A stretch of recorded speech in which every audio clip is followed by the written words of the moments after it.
where do they live? What do they buy? I want to know, who's your mistress? Where does she live? Are you paying for her place?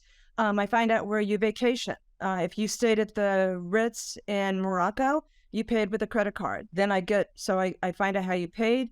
Then I find out, how did you pay for the credit card? That identifies a bank account. How is that bank account fed, right? And so for me to seize that, I have to trace it back to criminal conduct.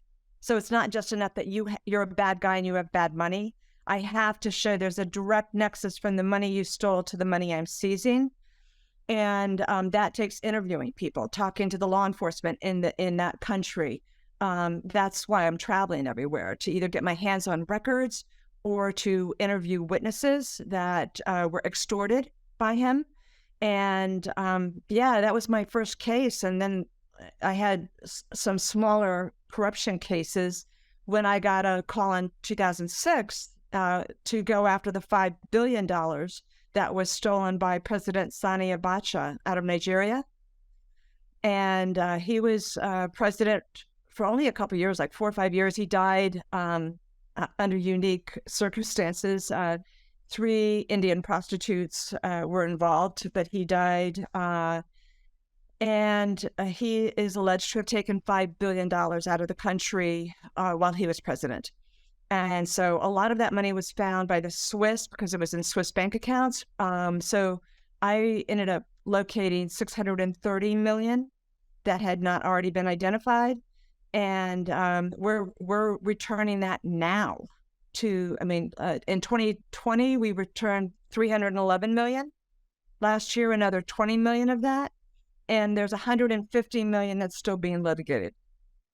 So $5 billion. Right. So $5,000 million. Yeah. How many people have to be witting to allow that to happen? Or is this a guy who is the president of the country who's on his Bank of America account? I realize, of course, that it's probably not a Bank of America account, but it's an example that I can think off the top of my head. Just transferring money. I feel like they can't be the only person knowing that this has happened. Or are they? Are they just doing it in plain sight, just siphoning money off? Like, how do they actually do this? Well, they always have an inner circle, right? So one of the ways that Abacha got, I think it was like $2.63 billion.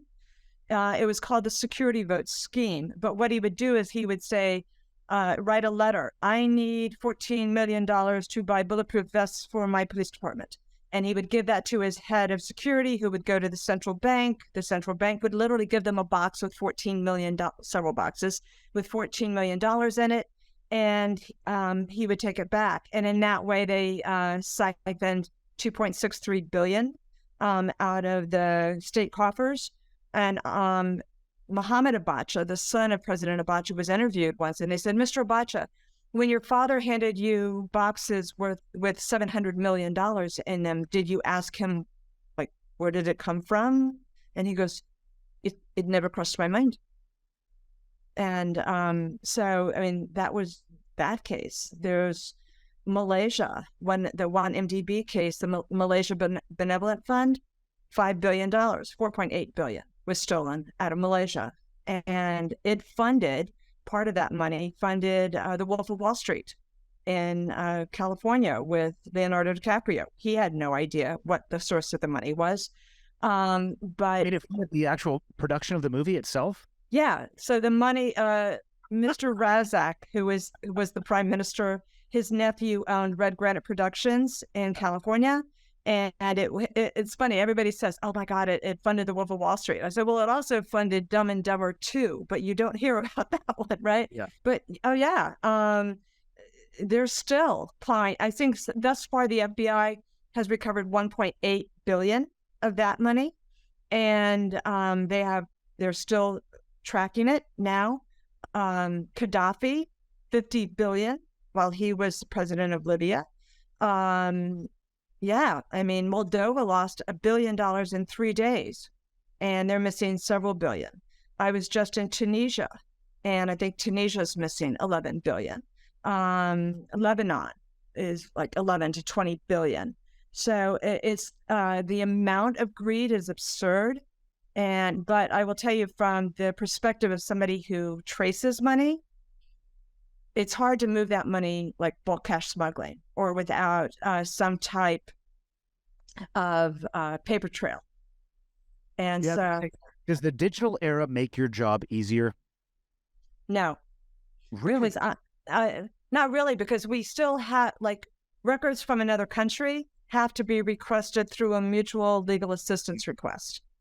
So in some ways, but like it's funny. People ask me, digital currencies are people using digital currencies to launder money? Well, yeah, people are. But look at kleptocrats, the corrupt leaders of the world. They're all over 50, right? Yeah, So now you use Bitcoin. right, yeah. I was in Ukraine and they're like, we hunt, we peck, we type with 2 fingers, and we like portable assets. We want gold, we want silver, we want diamonds, right? And so when President Yanukovych fled Ukraine in 2014, they said, Deb, we need boots on the ground. I'm like, you need my boots on the ground? Okay. Next thing I know, I'm in Kyiv. And I'm at the mansion, Medjugorje, and you just see the squandering of wealth, right? There's a Spanish galleon in the lake behind the house. From a forensic scientist standpoint, it was interesting because they had thrown all these documents in the lake behind the house. So there were dive teams in the lake pulling things out. I said, you guys, there's a sauna in the house. Let's put the documents in the sauna so that we can dry them out and read them. And we brought a forensic team in from the FBI lab, and they had a zoo, and I'm like, is anybody feeding the animals? I called PETA, and like everybody took off. Who was feeding the ostrich over here? And but he took $40 billion out of not him personally, but he drained the economy of $40 billion, which left the country wide open for Russia to invade in 2014 and to annex Crimea. I mean, I said I consider it the financial rape of a country.